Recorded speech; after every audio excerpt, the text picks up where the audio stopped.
Sí, bueno, yo creo que todos los que tienen más o menos mi edad tenemos el privilegio de haber vivido diferentes espíritus de época. ¿No es cierto? Hemos pasado de la Guerra Fría a, a los auges de la utopía, viviéndola más en nuestro propio país con la Unidad Popular, la dictadura, el exilio, la caída del muro, la revolución tecnológica, el neoliberalismo. Entonces hemos atravesado estas diferentes dimensiones en un tiempo que realmente otras generaciones solamente les toca una, porque si pensamos que el año 2000 al 2020 hasta ahora hemos estado en un mismo más o menos espíritu de época y nosotros hemos vivido de los cambios de percepciones de la especie frente a cómo imaginar su futuro, frente a lo que es el ser ciudadano, es decir, hemos atravesado todas estas capas, se ha develado la ficción, nos hemos dado cuenta y eso yo creo muy impactante. Ficciones que se habían instaurado como verdades absolutas se desvanecieron. Hoy día mismo la ficción de nuestro, ¿no es cierto?, estructura también se pone en crisis, entonces, porque si alguien hubiera nacido, ¿no es cierto?, en 1918 en Rusia, en la Unión Soviética y muerto antes, hubiera vivido solo la ficción de la Unión Soviética, era como para explicar, ¿no? Pero este choque de ficciones es fundamental, porque genera los grandes cambios en la humanidad, para bien o para mal. Imaginemos tu vida como un conjunto de grandes escenas de ficciones notables, las ficciones de la Ya. segunda mitad del siglo XX, las ficciones que se caen, algunas con el muro del 88 y las que se siguen cayendo hasta hoy. Nuestra mala memoria nos tiende a encasillar a nuestros grandes creadores y creadoras del teatro. A Isidora Aguirre la tenemos como la autora de La Pérgola de las Flores, a Andrés Pérez con La Negra Esther, y a ti, en cierto sentido, también como el dramaturgo New Wave de los 80. Pero hay una historia riquísima antes y después. Y te quería invitar a ir repasando esa historia, esas encarnaciones, y que comenzáramos hablando de ese primer imaginario del Ramón Grifero adolescente que estudia sociología, que milita en movimientos estudiantiles, ese Ramón Grifero que alcanza a mirar esa película en colores llamada UP. Sí, bueno, este interés por las ciencias sociales me llevó a estudiar sociología en un momento fundamental para la sociología y para Chile. Es decir, el estudio de la sociología en esa época era como de los puntajes más altos y además a Chile había llegado una gama de intelectuales de América Latina y de Europa que llegaron a la Escuela de Sociología de la Universidad de Chile. Por lo tanto, además de ser no solamente una muy buena escuela, era una escuela viva donde estaba presente las grandes intelectualidades de Latinoamérica, ¿no es cierto? Gente que después se volvió presidente, como Cardoso de Brasil, etc. Entonces, obviamente, entrar joven a la edad que uno entra y enfrentarse a una intelectualidad abismante, histórica, fue, obviamente que al principio uno no entendía nada, porque Marta Harneck, una serie de grandes intelectuales marxistas, sobre todo de la época, ¿no?, porque venían a analizar este experimento, este gran experimento o esta gran transformación que generaba la Unidad Popular al ser el primer gobierno socialista comunista elegido democráticamente, contradecía todos los paradigmas de la época de que la revolución se hacía con las armas. Y aquí se decía no, con el voto. Entonces, obviamente, y la Escuela de Sociología, que estaba inserta en lo que es el pedagógico, donde estaba filosofía, historia, etc., era un centro neurálgico de creación, de poesía y obviamente de mucha vinculación con lo que estaba sucediendo. Es decir, uno participaba en los trabajos voluntarios cada mes para alguna razón u otra, entonces se desplazaba. ¿Y cuál era la cultura de la que se empapaba ese joven Ramón Grifero en los 70? Porque luego la dictadura nos cuenta una película en blanco y negro hacia atrás, muy esquemática de quiénes eran los agentes culturales relevantes, se borra esa memoria. De primera fuente, tú que estabas ahí, ¿había un interés por el teatro, por la música? Fíjate que hay algo, yo creo que está un poquito cuando lo que está sucediendo ahora. El escenario se vuelve los espacios públicos. Es decir, bizarramente no hay obras de teatro de la Unidad Popular. Es decir, tú dices, ¿cómo? películas, hay reportajes, hay, digámoslo, hay documentales, pero ¿dónde está la ficción de la Unidad Popular realizada en el instante, estoy hablando? Sí, sí, No, sí. no, no, no, después obviamente no hay dramaturgia, literatura, tengo entendido, muy poco escrita en el momento sobre lo que sucedía. Entonces yo creo de que lo que sucedía era tan global e impactante socialmente, que el teatro, la música, las manifestaciones políticas, culturales, estaban en la calle, es como menos lo que sucede hoy día. Nuestras manifestaciones están impregnadas por el arte o por la creación artística, ¿no es cierto? Y de toda su área. Si vemos las manifestaciones de hoy, ¿no es cierto? Vemos la literatura en los muros de las calles. Y no solamente literatura, sino también podemos ver poesía o filosofía. Vemos la música, que ya no está sobre un escenario, sino en diferentes lugares. Vemos las coreografías, vemos la teatralidad. Entonces vemos que la manifestación política se representa a través de acciones culturales, más que, uno podría decirlo, alternativo, de solamente gente desfilando con banderas de partidos políticos. Sino, y eso también existía en las manifestaciones de la Unidad Popular, de que lo cultural era parte de cómo manifestarse políticamente. Entonces, más que ir al teatro, yo creo que no de Darío, si uno iba al cine, iba a ver estos ciclos de cine ruso, rumano, polaco en el Gran Palace, porque era un cine que uno no conocía, era más bien, yo creo que la Unidad Popular chilena, más allá de todos los análisis que son gigantescos, uno como joven lo vinculaba con el mundo, en el sentido de que había un mundo que para uno era inexistente, que era todo el mundo de los países árabes, los no alineados que venían a Chile, y era un mundo que uno no conocía. De hecho, yo para la UNTAD 3 postulé para ser edecán porque sabía inglés. Y cuando llegué al edificio de la UNTAD, que hoy es el Gabriela Mistral, me dijeron, bueno, este es su puesto.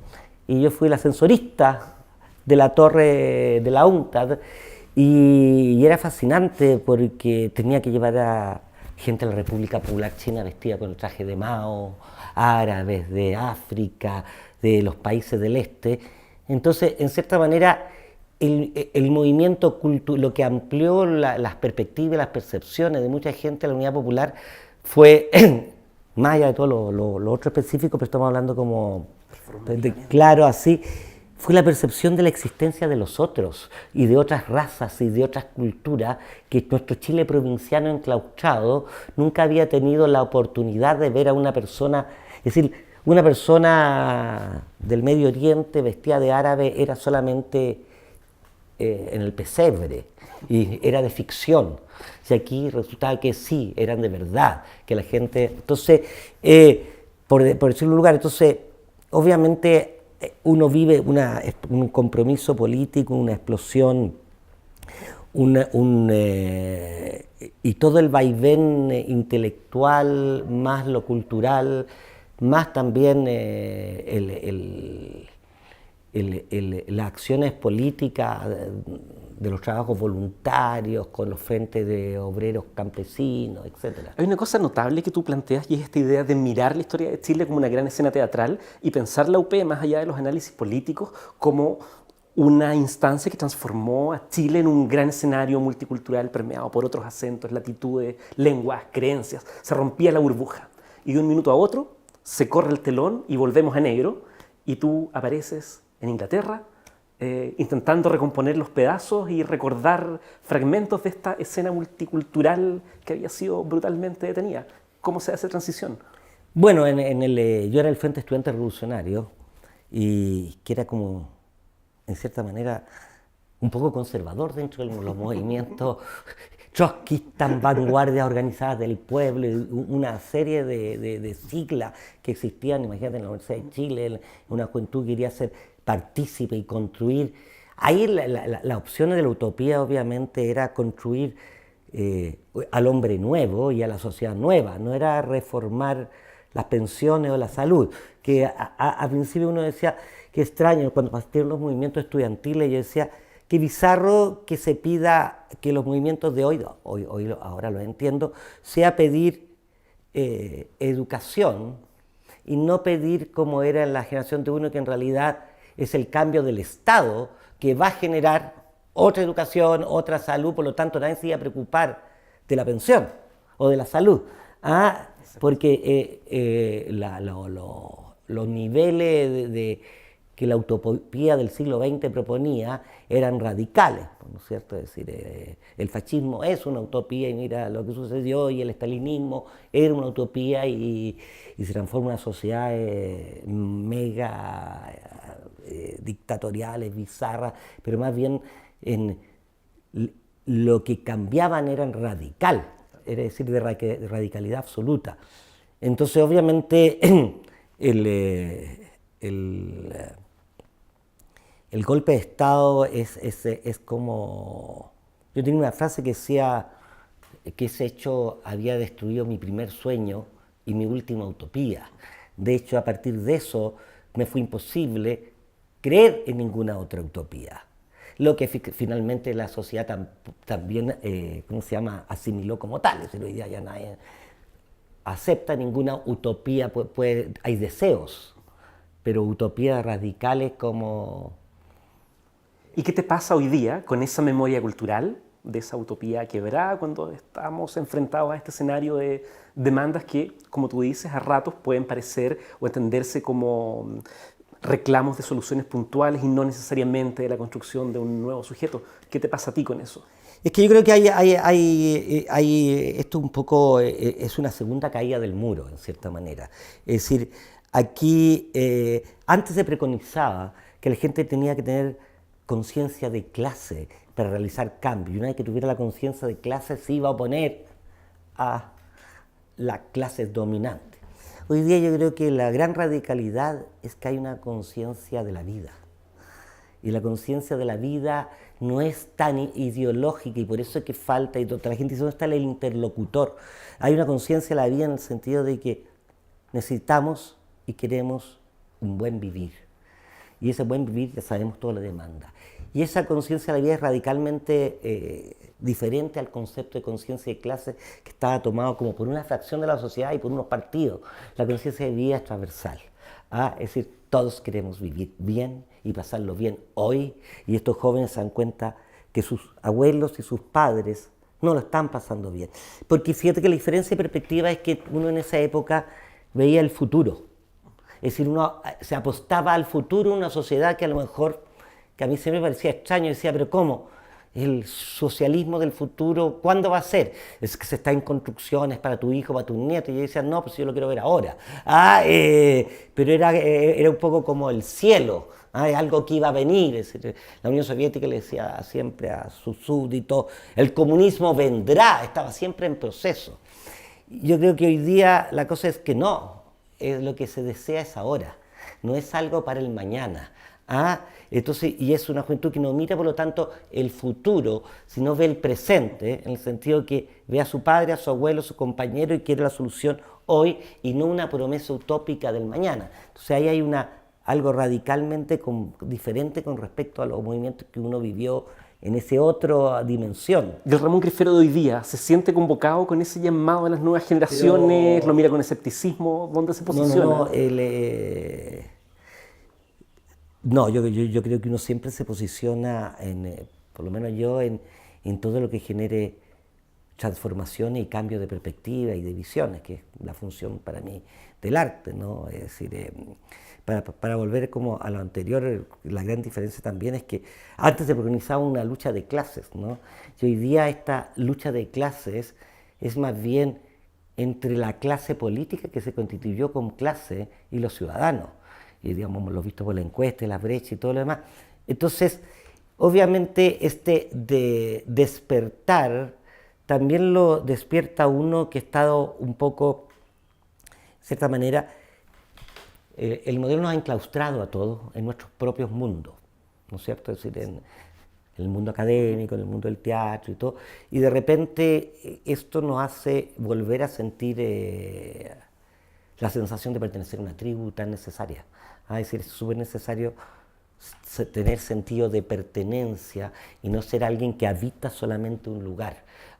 Y yo creo que habíamos llegado a un momento en que yo por lo menos, pero viendo lo que sucede, tenía una sensación de habitar un lugar y sobrevivir en este lugar, haciendo obviamente teatro, cosas sociales, pero se había empujado que uno ya casi había perdido la memoria de lo colectivo, porque lo colectivo estaba estigmatizado como algo, como que el colectivo tenía que ser ideológico, y nunca se entendió, y yo creo que ahora estamos entendiendo que lo colectivo es tribal. Tribal, yo digo, es de una comunidad de personas que viven en un territorio. Eso es lo colectivo. Entonces, de cierta manera, a mí me ha reconectado con la comunidad en la cual vivo, con mi territorio, con mi país, con los otros. Y yo creo que eso es lo que ha sucedido y lo que uno ve.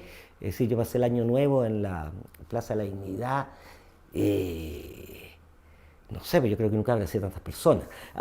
Y el fenómeno que se da ahí, ¿no es cierto?, es totalmente tribal. Es decir, cuando tú ves toda esta gente golpeando las piedras de la Telefónica, de espalda, el muro, es decir, están golpeando el muro de los lamentos.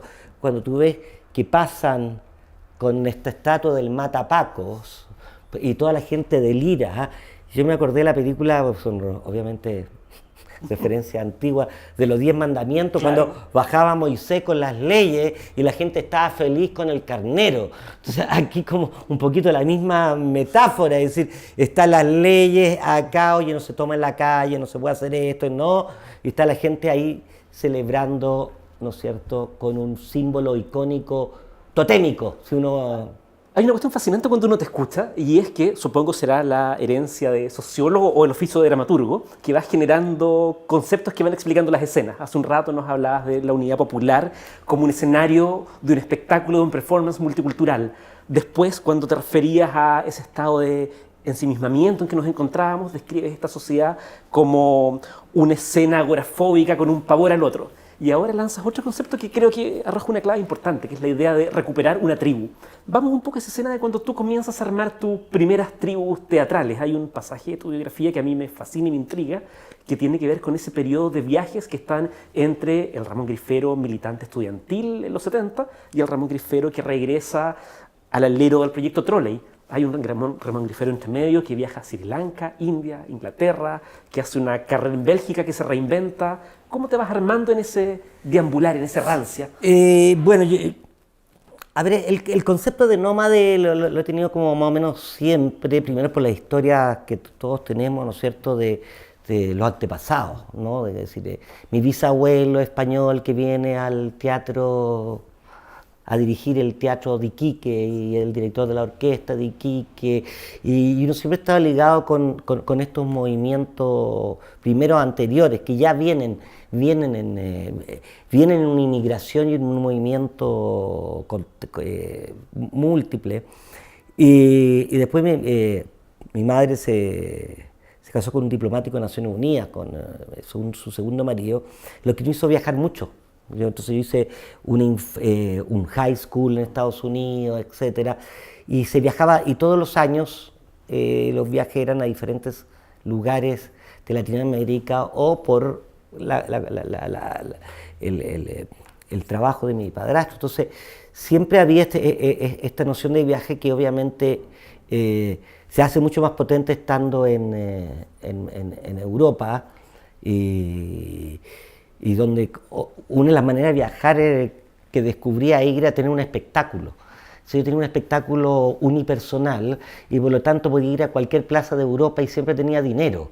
Entonces podía ir a París, a Barcelona, Lisboa, Italia, y iba viajando con este personaje, que es el teatro callejero. Y después fui a hacer mi tesis de sociología a Sri Lanka, porque Ceilán era el único, hubieron 3 países en Chile, en el mundo, que tuvieron la unidad popular, que fue Chile, Francia y Sri Lanka. Y como yo estaba estudiando sociología, estudios comparativos, fui a Sri Lanka a hacer un estudio comparativo entre la unidad popular chilena y la unidad popular de Sri Lanka. Fue fascinante porque llegar a Sri Lanka en los años 70 y ver fotos de Allende en Sinalés y que la gente supiera tanto fue para mí un impacto. Es decir, y me preguntaban casi consultando qué pasó cuando se hacía esto y lo otro. Es decir, era como lo que produjo digamos, yo lo veo más allá del fondo político, sino esta unidad tan radical en que yo decía, nadie en Chile sabe que aquí en una playa en Negombo hay gente hablando de Allende. En Sri Lanka, es el impacto de hechos que nosotros hemos realizado. Y ahí tuve un periodo que también, tuve un periodo místico, que fui monje budista, un periodo breve. Di cuenta que en realidad no iba a estar el resto de mi vida en un monasterio. Entonces, todos estos viajes tuvieron obviamente mucha parte, fue mucho de mi formación visual. ¿Y cómo te tensiona esa formación visual, esta biografía fascinante e imposible de alguien que en un minuto es monje budista, está en Sri Lanka viendo las esquirlas de esa utopía de la UP y de la UNCTAD que se esparcen por un mundo desgarrado por la Guerra Fría, y entre medio, pasando por Europa, donde está el auge del New Wave, Nina Hagen, Klaus Nomi y todo este mundo que se abre con una nueva estética de Guerra Fría? ¿Cómo compones los puzzles de ese rompecabezas? Bueno, yo creo que esto es como... es cómo los encuentros te van transformando. Es decir, de repente yo creo que he tenido muchos encuentros que han desviado o me han hecho ver cosas que sin encontrarme con esas personas no hubiera visto, como Herbert Jonker, ¿no es cierto? Entonces, yo estudié cine, y en cine, y después estudié teatro para aprender a dirigir actores en cine. Y me vinculé con lo que era, ¿no es cierto?, el mundo cultural. Yo no te diría alternativo, sino emergente, que en realidad, porque siempre dicen alternativo o marginal, y allá más bien no se ve como marginal, sino ve como lo que se emerge, es decir, lo que viene, la otra oleada que viene. La New Wave nunca tuvo vocación de marginalidad ni alternativa, no, era reemplazar. Y nunca el trolley para mí fue algo marginal, para mí el arte de hoy es la cultura del mañana. Entonces, por lo tanto, ese arte que a lo mejor alguien está realizando, ¿no es cierto?, no sé, a través de percepciones, hace una intervención en la naturaleza. Hoy día tal vez no lo logramos percibir, pero es sin duda la cultura del mañana. Y uno de los problemas y felizmente ahora se quebró con las manifestaciones, un país donde la farándula se estaba volviendo a la cultura. Entonces, y se hablaba de la farándula como arte. Es decir, el arte mercado en Chile, que es una de las pocas cosas que se habla, ha sido muy nefasto. Porque si el arte de mercado es el arte de hoy, dicho arte, la cultura del mañana es la farándula. Porque no va a haber otra noción, es decir, María Luisa Bombal, nadie va a saber que jamás que existió. Porque uno de los grandes triunfos de la dictadura, que poco se habla, fue el triunfo de la política cultural, que reemplazó al intelectual y al crítico por el personaje farándula, y que se ve aún reflejado en nuestra televisión, que es una cosa insólita. Es decir, en ninguna parte, 30 años después, que ya perdí la cuenta, los rostros de la televisión de una dictadura siguen siendo los rostros de la televisión actual, desde Don Francisco a todo. Y esos son fenómenos que obviamente hoy, cuando se despertó, es que la gente empieza a tomar recién noción de eso. Yo pienso a veces que estas manifestaciones son un poco también las manifestaciones que no se pudieron hacer después del golpe. Y por eso tuve a estos jóvenes con estos lecheros que dicen, somos los nietos de los que no pudiste matar el 73. Es decir, es muy bonito, no sé si la palabra es bonito, pero reafirma muchas teorías sociológicas y psicológicas de lo que sucede en Chile. Primero, Jung de estar feliz, es decir, el inconsciente colectivo que existe, y nada pudo borrar una memoria y aflora en jóvenes de 17 años que no tienen por qué, y que a lo mejor nunca leyeron la proclama de Allende, por decir algo, el programa de la Unidad Popular, pero está tan en el inconsciente social que, como las canciones de Víctor Jara, Los Prisioneros.